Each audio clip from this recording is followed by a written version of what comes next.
எரேமியாவின் புத்தகம் 12வது அதிகாரம். கர்த்தாவே, உம்மோடே நான் வழக்காடப் போனால் தேவரீர் நீதியுள்ளவராமே. ஆகிலும் உம்முடைய நியாயங்களை குறித்து உம்மோடே நான் பேசும்படி வேண்டுகிறேன். ஆகாதவர்களின் வழி வாய்க்கிறதென்ன? துரோகம் செய்து வருகிற அனைவரும் சுகித்திருக்கிறது என்ன? நீர் அவர்களை நாட்டினீர், வேர் பற்றி தேறிப்போனார்கள், கனியும் கொடுக்கிறார்கள். நீர் அவர்கள் வாய்க்கு சமீபமும் அவர்கள் உள்ளந்திரியங்களுக்கோ தூரமாயிருக்கிறீர். கர்த்தாவே, நீர் என்னை அறிந்திருக்கிறீர், என்னை காண்கிறீர். என் இருதயம் உமக்கு முன்பாக எப்படிப்பட்டதென்று சோதித்தருகிறீர். அடிக்கப்படும் ஆடுகளைப் போல அவர்களை பிடுங்கி போட்டு கொலை நாளுக்கு அவர்களை நியமியும். எந்த மட்டும் தேசம் புலம்பி எல்லா வெளியின் புல்லும் வாடி அதன் குடிகளுடைய பொல்லாப்பு நிமித்தம் மிருகங்களும் பறவைகளும் அழிய வேண்டும். எங்கள் முடிவை அவன் காண்பதில்லை என்கிறார்கள்.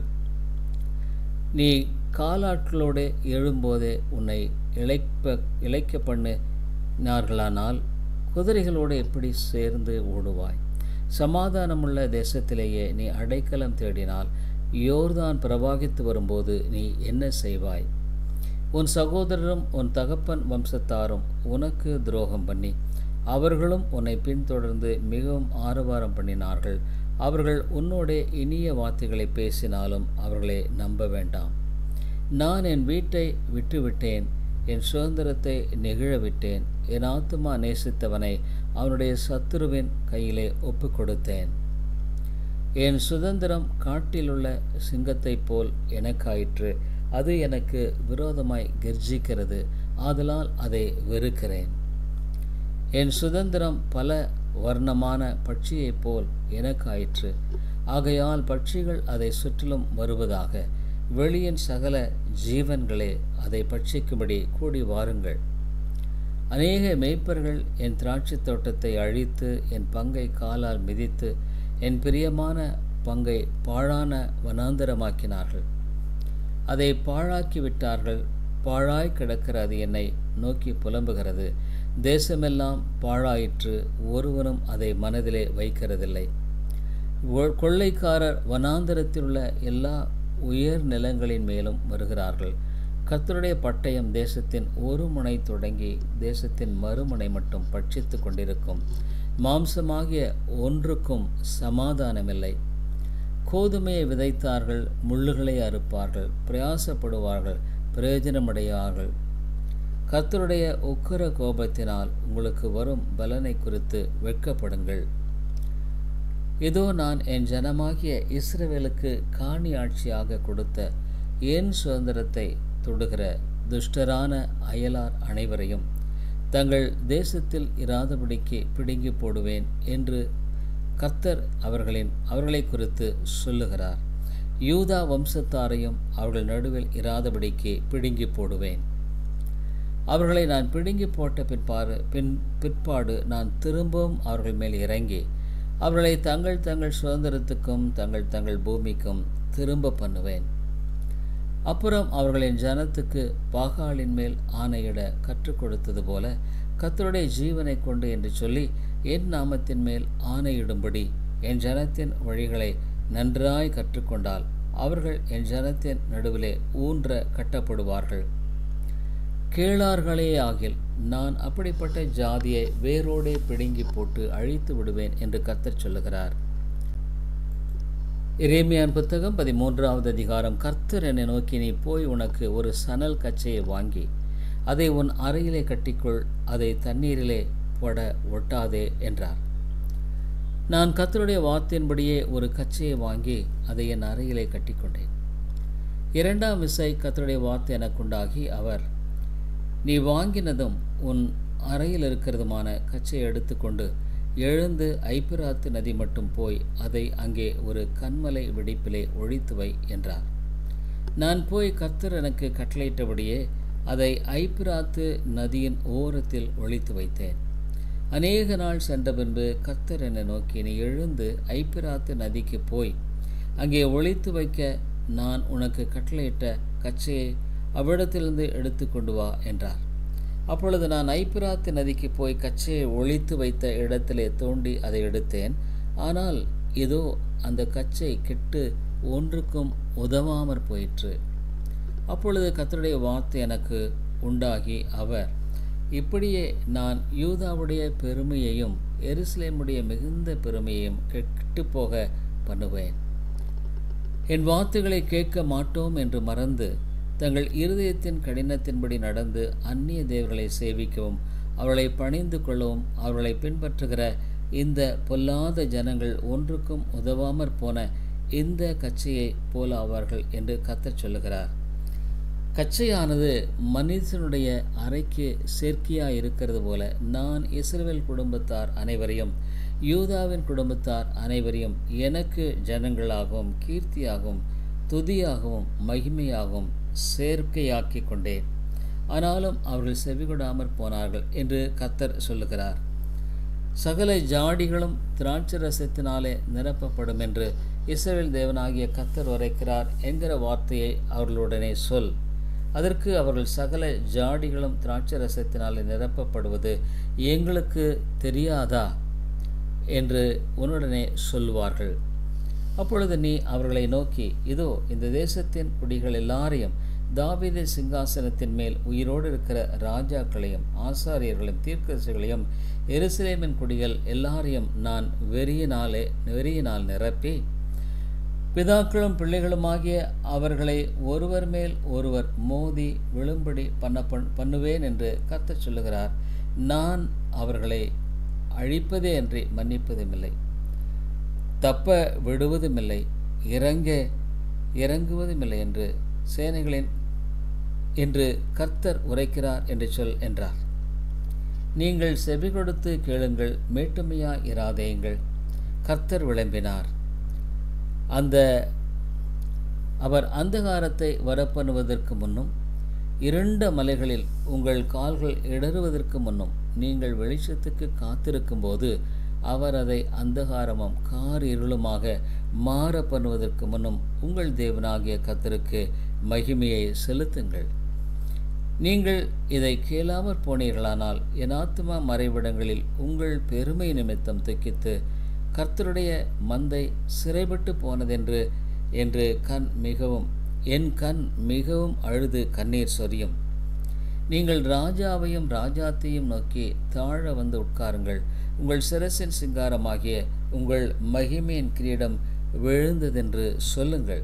தெற்கிலுள்ள பட்டணங்கள் அடைக்கப்பட்டன, அவைகளை திறப்பாரில்லை.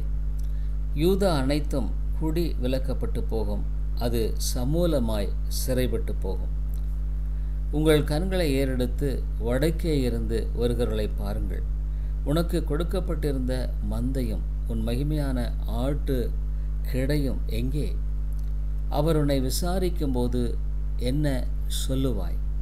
அவர்கள் உன்மேல் ஆதிக்கக்காரரும் தலைவருமாயிருக்க நீ அவர்களை பழக்குவித்தாயே. கர்ப்பவதிக்கு பிரசவ வேதனை உண்டாகும்போது உண்டாகும் வேதனைகளைப் போல் வேதனைகள் உன்னை பிடிப்பதில்லையோ? இவைகள் எனக்கு நேரிட்டது ஏதென்று நீ உன் இருதயத்தில் சொன்னாயாகில் உன் திரளான அக்கிரமத்து நிமித்தமே உன் வஸ்திரத்து ஓரங்கள் விலக்கப்பட்டு உன் பாதங்கள் பலவந்தம் செய்யப்படுகின்றன. எத்தியோப்பியன் தன் தோலையும் சிவங்கி தன் புள்ளிகளையும் மாற்றக்கூடுமோ? கூடுமானால் தீமை செய்ய பழகின நீங்களும் நன்மை செய்யக்கூடும். ஆதலால் வனாந்திர காற்றால் பறக்கடிக்கப்படும் துரும்பை போல அவர்களை சிதறடிப்பேன். நீ என்னை மறந்து பொய்யை நம்பினபடியினாலே இதோ உன்னுடைய வீதமும் என்னாலே உனக்கு அளக்கப்படும், உன்னுடைய பங்குமா இருக்கும் என்று கர்த்தர் சொல்லுகிறார். உன் மானம் காணப்பட நான் உன் வஸ்திரத்து ஓரங்களை உன் முக மட்டாக எடுத்து போடுவேன். உன் விபசாரங்களையும் உன் கணைக்குதல்களையும் வெளியிலே மேடுகளின் மேல் நீ பண்ணின வேசித்தனத்தின் முறைகேடுகளாகிய உன் அருவருப்புகளையும் நான் கண்டேன். எருசலேமே, உனக்கு ஐயோ! நீ சுத்திகரிக்கப்பட மாட்டாயா? இது இன்னும் எத்தனை காலத்துக்கு பின் நடக்கும் என்கிறார். எரேமியாவின் புத்தகம் 14வது அதிகாரம் மழை தாழ்ச்சியை குறித்து எரேமியாவுக்கு உண்டான கர்த்தருடைய வசனம். யூதா துக்கிக்கிறது, அதன் வாசல்கள் பலனற்று கிடக்கிறது. தரை மட்டும் குனிந்து கரிகருத்து தெரிகிறார்கள். எருசலேமின் கூக்குரல் எழும்புகிறது. அவர்களில் பிரபலமானவர்கள் தங்கள் சிறுவர்களை தண்ணீருக்கு அனுப்புகிறார்கள். இவர்கள் பள்ளங்களுக்கு போய் தண்ணீரை காணாமல் வெறும் பாத்திரங்களோடு திரும்பி வருகிறார்கள். வெட்கி நாணி தங்கள் தலையை மூடிக்கொள்ளுகிறார்கள். தேசத்தின் மேல் மழை இல்லாததினால் தரை வெடித்திருக்கிறது. பயிர் செய்கிறவர்கள் வெட்கி தங்கள் தலையை மூடிக்கொள்கிறார்கள். வெளியின் பெண்மானும் குட்டி போட்டு புல்லில்லாததினால் அதை விட்டு ஓடி போகும். காட்டு கழுதைகள் மேடுகளில் நின்று வலு சர்ப்பங்களைப் போல் காற்றை உட்கொள்ளுகிறது. புல் இல்லாததினால் அவைகளுடைய கண்கள் பூத்து போகிறது என்றார். கர்த்தாவே, எங்கள் அக்கிரமங்கள் எங்களுக்கு விரோதமாய் சாட்சியிட்டாலும் உம்முடைய நாமத்தின் நிமித்தம் கிருபை செய்யும். எங்கள் சீர்கேடுகள் மிகுதியாயிருக்கிறது. உமக்கு விரோதமாய் பாவம் செய்தோம். இஸ்ரவேலின் நம்பிக்கையே, ஆபத்து காலத்தில் அதன் இரட்சகரே, நீர் தேசத்தில் பரதேசியைப் போலவும் ராத்தங்க இறங்குகிற வழிப்போக்கனைப் போலவும் இருப்பானேன்.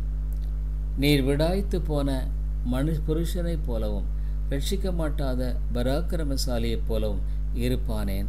கர்த்தாவே, நீர் எங்கள் நடுவில் இருக்கிறவாமே, உம்முடைய நாமம் எங்களுக்கு தரிக்கப்பட்டும் இருக்கிறதே, எங்களை விட்டு போகாதிரும். அவர்கள் தங்கள் கால்களை அடக்கிக் கொள்ளாமல் அலைய விரும்புகிறார்கள் என்று கர்த்தர் இந்த ஜனத்தை குறித்து சொல்லுகிறார். ஆகையால் கர்த்தர் அவர்கள் மேல் பிரியமாயிராமல் இப்பொழுது அவர்கள் அக்கிரமத்தை நினைத்து அவர்கள் பாவங்களை விசாரிப்பார். கர்த்தர் என்னை நோக்கி, நீ இந்த ஜனத்துக்கு நன்மையுண்டாக விண்ணப்பம் பண்ண வேண்டாம். அவர்கள் உபவாசித்தாலும் நான் அவர்கள் விண்ணப்பத்தை கேட்பதில்லை. அவர்கள் தகன பலிகளையும் காணிக்களையும் செலுத்தினாலும் நான் அவர்கள் மேல் பிரியமாயிருப்பதில்லை. பட்டயத்தினாலும் பஞ்சத்தினாலும் கொள்ளை நோயினாலும் நான் அவர்களை நிர்மூலமாக்குவேன் என்றார். அப்பொழுது நான், கர்த்தராகிய ஆண்டவரே, இதோ நீங்கள் பட்டயத்தை காண்பதில்லை, உங்களுடைய பஞ்சமும் வருவதில்லை. உறுதியான சமாதானத்தையே உங்களிடத்தில் உங்களுக்கு தருவோம் என்றார் என்று தீர்க்கதரிசிகள் அவர்களுக்கு சொல்லுகிறார்களே என்றேன். அப்பொழுது கர்த்தரை நோக்கி, தீர்க்கதரிசிகளை நாமத்தை கொண்டு பொய்யாய் தீர்க்கதரிசனம் சொல்லுகிறார்கள். நான் அவர்களை அனுப்பினதுமில்லை, அவர்களுக்கு கற்பித்ததுமில்லை, அவர்களோடு பேசினதுமில்லை. அவர்கள் கள்ள தரிசனத்தையும் கள்ள சகுனத்தையும் இல்லாத விசேஷத்தையும் தங்கள் இருதயத்தின்படி கவடத்தையுமே உங்களுக்கு தீர்க்க தரிசனமாய் சொல்லுகிறார்கள். ஆதலால் நான் அனுப்பாதிருந்தும் என் நாமத்தை கொண்டு தீர்க்க தரிசனம் சொல்லி, இந்த தேசத்திலே பட்டயமும் பஞ்சமும் வருவதில்லை என்கிற தீர்க்கதரிசிகளை குறித்து, இப்படிப்பட்ட தீர்க்கதரிசிகள் பட்டயத்தாலும் பஞ்சத்தாலும் சாவார்கள்.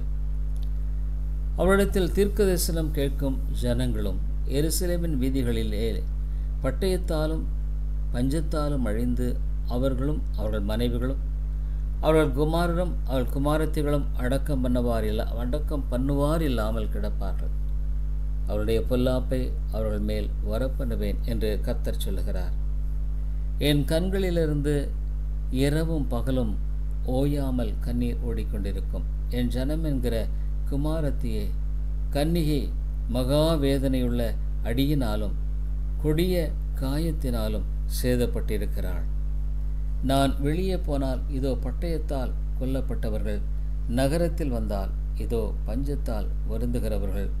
தீர்க்கதரிசிகளும் ஆசாரியர்களும் ஒன்றும் அறியாமல் தேசத்தில் அலைகிறார்கள் என்று இந்த வார்த்தையை அவர்களுக்கு சொல் என்றார். யூதாவை முற்றிலும் வெறுத்தீரோ?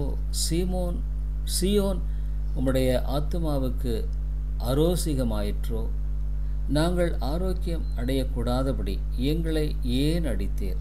சமாதானத்துக்கு காத்திருந்தோம், ஒரு நன்மையுமில்லை. ஆரோக்கிய காலத்துக்கு காத்திருந்தோம், இதோ ஆபத்து. கர்த்தாவே, எங்கள் தீமையையும் எங்கள் பிதாக்களின் அக்கிரமத்தையும் நாங்கள் அறிந்திருக்கிறோம். உமக்கு விரோதமாய் பாவம் செய்தோம். உம்முடைய நாமத்தின் நிமித்தம் எங்கள் எங்களை அருவருக்காதிரும். உமது மகிமையின் சிங்காசனத்தை கனயீனப்படுத்தாதையும். எங்களோடு உமக்கு இருக்கிற உடன்படிக்கை அபத்தமாகாதபடிக்கு எங்களை நினைத்தருளும். பிரஜாதிகளுடைய வீணான தேவர்களுக்குள் மழை வருஷிக்க பண்ணத்தக்கவர்கள் உண்டோ?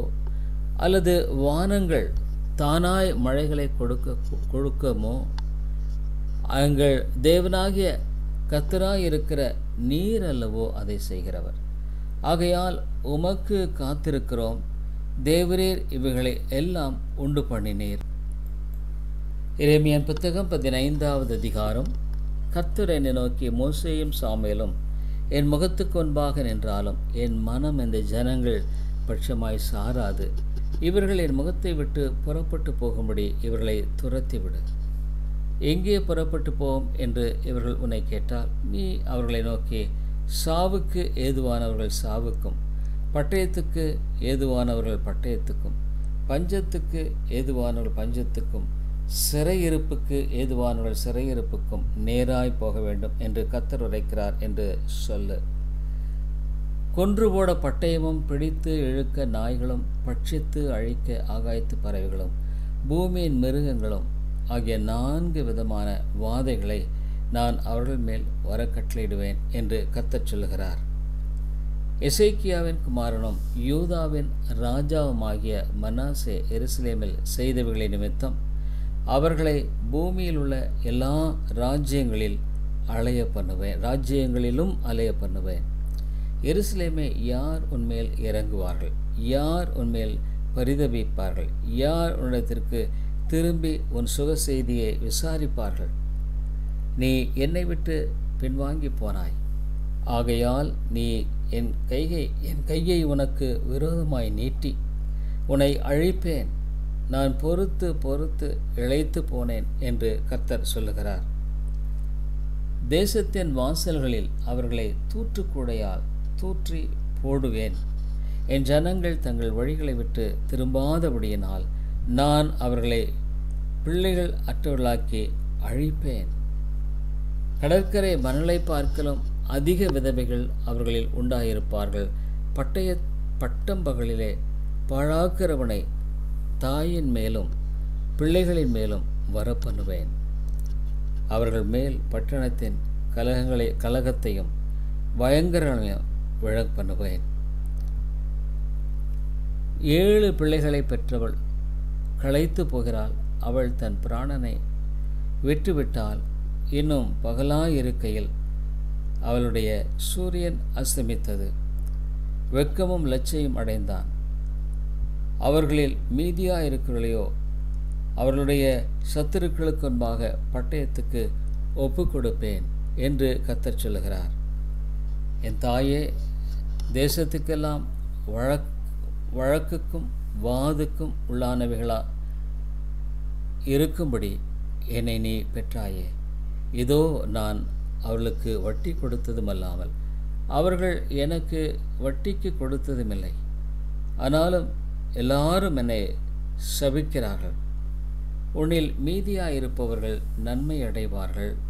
தீங்கின் காலத்திலும் நெருக்கத்தின் காலத்திலும் உனக்காக என் சத்ருவுக்கு எதிர்பட்டு உனக்கு சகாயம் செய்வேன் என்று மெய்யாகவே சொல்லுகிறேன். வடக்கே இருந்து வரும் இரும்பையும் வெண்கலத்தையும் இரும்பு நொறுக்குமோ? உன்னுடைய எல்லா பாவங்களின் நிமித்தமும் உன்னுடைய எல்லா எல்லைகளிலும் நான் உன் ஆஸ்தியையும் உன் பொக்கிஷங்களையும் கிரயமில்லாமல் சூறையிடுவிப்பேன். நீ அறியாத தேசத்தில் உன் சத்துருக்கள் வசமாக நான் உன்னை தாண்டி போக பண்ணுவேன். உங்கள் மேல் எரிய போகிற அக்கினி என் கோபத்தினாலே மூண்டது என்று கர்த்தர் சொன்னார். கர்த்தாவே, நீர் அதை அறிவீர். எவரீர் என்னை நினைத்து என்னை விசாரித்து என்னை துன்பப்படுத்துவர்களுக்கு என் நிமித்தம் நீதியை சரிகட்டும். உம்முடைய நீடிய பொறுமை நிமித்தம் என்னை வாரிக்கொள்ளாதிரும். நான் உம்முடைய நிமித்தம் நிந்தையை சகிக்கிறேன் என்று அறியும். உம்முடைய வார்த்தைகள் கிடைத்தவுடனே அவைகளை உட்கொண்டேன். உம்முடைய வார்த்தைகள் எனக்கு சந்தோஷமும் என் இருதயத்துக்கு மகிழ்ச்சியுமாயிருந்தது. சேனைகளின் தேவனாகிய கர்த்தாவே, உம்முடைய நாமம் எனக்கு தரிக்கப்பட்டிருக்கிறது. நான் பரியாசக்காருடைய கூட்டத்தில் உட்கார்ந்து களி கூர்ந்ததில்லை. உமது கரத்தின் நிமித்தம் தனித்து உட்கார்ந்தேன். சலிப்பினால் என்னை நிரப்பினீர். என் நோவு நித்திய காலமாகவும் என் காயம் ஆறாத கொடிய புண்ணாகவும் இருப்பானேன். நீர் எனக்கு நம்பப்படாத ஊற்றைப் போலவும் வற்றி போகிற ஜலத்தைப் போலவும் இருப்பீரோ? இது நிமித்தம் நீ திரும்பினால் நான் உன்னை திரும்ப சீர்படுத்துவேன். என் முகத்துக்கு முன்பாக நிலைத்தும் இருப்பாய். நீ தீழ்ப்பானது நின்று விலையேற பெற்றதை பிரித்தெடுத்தால் நான் என் வாய் போலிருப்பாய். நீ அவரிடத்தில் திரும்பாமல் அவர்களிடத்தில் திரும்புவார்களாக என்று கர்த்தர் சொல்லுகிறார். உன்னை இந்த ஜனத்துக்கு எதிரே அரணான வெண்கல அலங்கமாக்குவேன். அவர்கள் உனக்கு விரோதமாக யுத்தம் பண்ணுவார்கள், ஆனாலும் உன்னை மேற்கொள்ள மாட்டார்கள். உன்னை ரட்சிப்பதற்காகவும் உன்னை தப்புவிப்பதற்காகவும் நான் உன்னுடனே இருக்கிறேன் என்று கர்த்தர் சொல்லுகிறார். நான் உன்னை பொல்லாதவர்களின் கைக்கு தப்புவித்து உன்னை பலவந்தரின் கைக்கு நீங்களாக்கி விடுவிப்பேன் என்கிறார். பக்தரின் கீதம் சுத்தர்கள் போற்றும்